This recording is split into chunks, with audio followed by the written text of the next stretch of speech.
Well, a very pleasant day, everyone. I'm Chris Cargill with Mountain States Policy Center, and welcome to another edition of Peak Policy here at Mountain States Policy Center, where we talk about some of the top issues that are going on throughout our state and our region. And today we have a very special guest who's going to be joining us here in just a few moments. It's a new representative elect, soon to be representative in the Idaho State Legislature, Ben Fuhriman, who will be talking with us in just a quick couple of minutes here.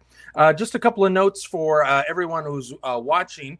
We're going to be having these programs throughout the month of December to give you an update on what's happening, not only as we prepare for the Montana and Idaho legislative sessions, but also the new Congress. So we'll be talking with Congressman Russ Fulcher, hopefully Congressman-elect Michael Baumgartner in Eastern Washington, some of our Montana congressional delegation as well. So stay tuned to the schedule for that, because you're not going to want to miss our conversations with our Congress members as well. But plenty to talk about in the state legislatures as we bring in the new state representative-elect. In a couple of months, we'll be able to take that elect off your title, Ben. But welcome to the program. Congratulations on your big win, and thanks for being here. Thanks, Chris. Happy to be talking to you. So tell us a little bit about your background, where you're from, what district you're now representing in the Idaho legislature, and then we'll talk about some of your top priorities. Sure.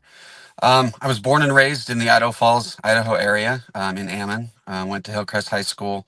That's where I call home is this eastern Idaho side of the state. Moved to Shelley with my wife. She's from Firth, and we settled there back in 2014. Have been living there since. We have 4 children. We've been married for 17 and a half years. I'm a traditional, Idahoan who wants the government out of my life and wants to just live and be happy. So that's kind of my motivation, I guess you could say, for getting involved. I am a financial planner by trade. I'm a CFP and an AFC, so I do a lot of financial counseling and then planning. I own my own firm in Idaho Falls, and just try to help people. I know it's a cliche, but that's what gets me up every morning is who I can help and who I can influence. Has it sunk in that you are officially an elected representative? I haven't taken office yet, of course. That will happen in a few weeks. But Right. has it sunk into you yet, or is your family treating you any different? No, honestly, and it's kind of interesting. I've had some, major CEOs that have called up and said, "Hey, we want to meet with you," and I'm thinking, okay.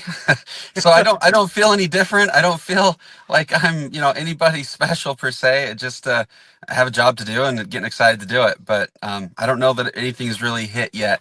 I haven't had that, aha moment per se that this is real. So. And the wife doesn't treat you any different either. I mean, No.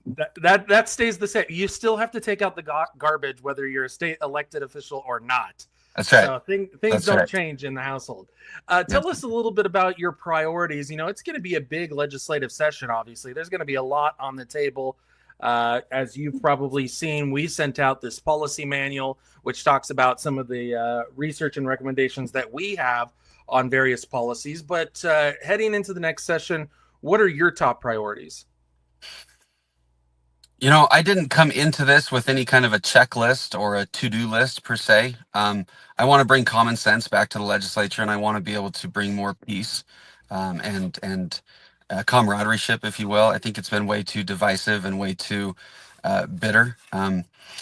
I do have a few pet projects, you could say, that are small little things in the code that I'd like to get updated and changed to make it easier to do business, make it easier to move forward for people who are trying to have more certainty in their lives.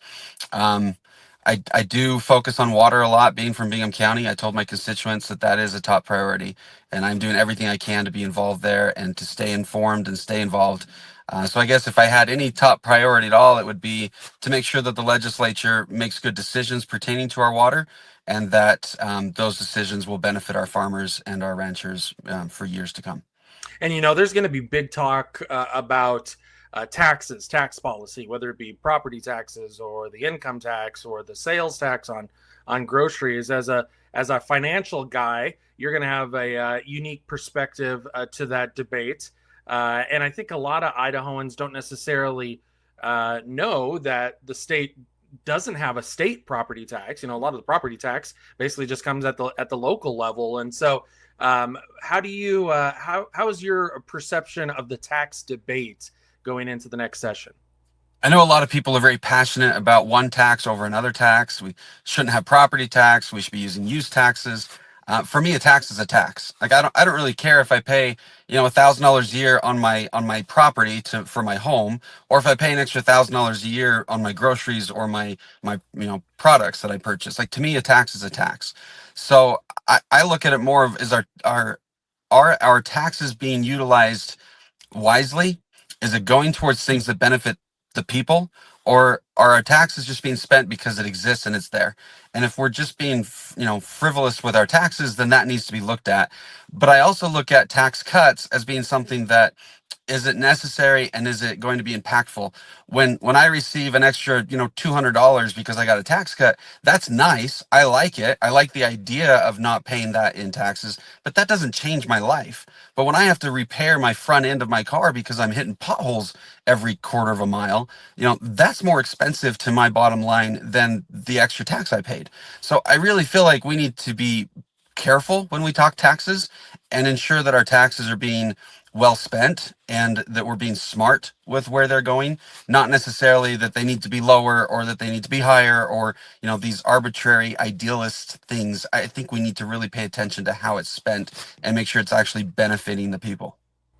And as you know, Representative-elect, one of the big issues that's going to be in the legislative session, obviously, is going to be education choice. You know where we stand on that particular issue, but tell us about your view of the whole education choice debate and how we handle the program, the potential program going forward.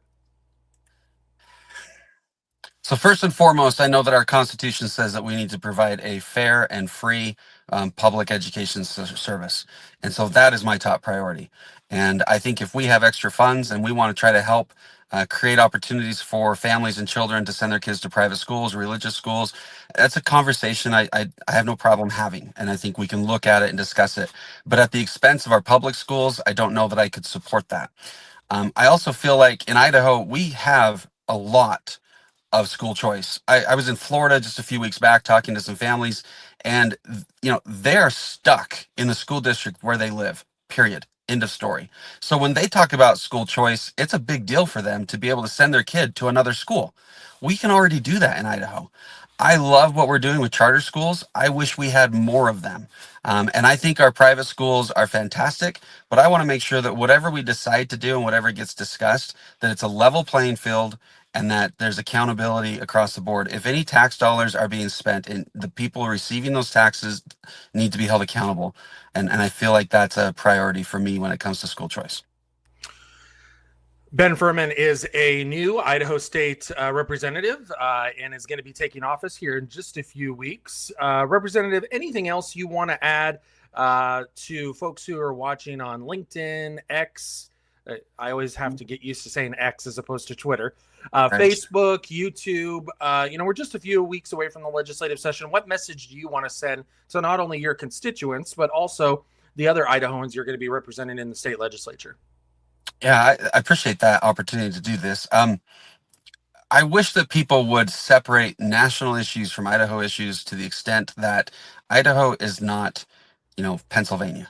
And we do a lot of good things in Idaho, and we should be given credit as Idahoans for doing those things. So as we get heated conversations and discussions in the legislature and things, step up, I just hope everybody can take a step back and realize that Idaho's doing a pretty darn good job. I also would encourage everybody to reach out to me, to us as legislators. I think we're one of the most accessible bodies of legislature I've ever seen, and I want to stay that way. So don't be afraid to email, to call, to text, and say, hey, explain this, or help me understand that. I think that's really important to stay engaged and to reach out to us.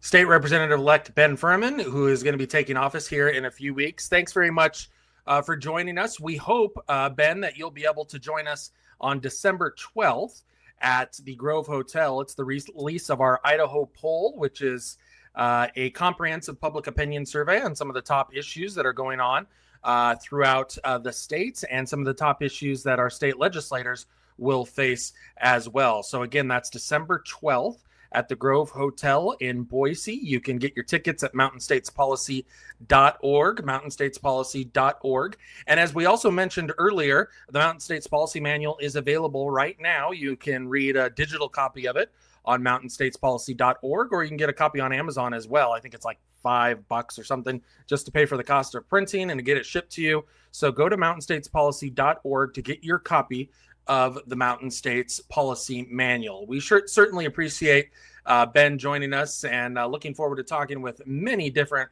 state representatives and state senators and all the folks who are going to make Boise work during this upcoming legislative session. So for all of us at Mountain States Policy Center, thank you very much for being with us, and we will see you next time here on Peak Policy.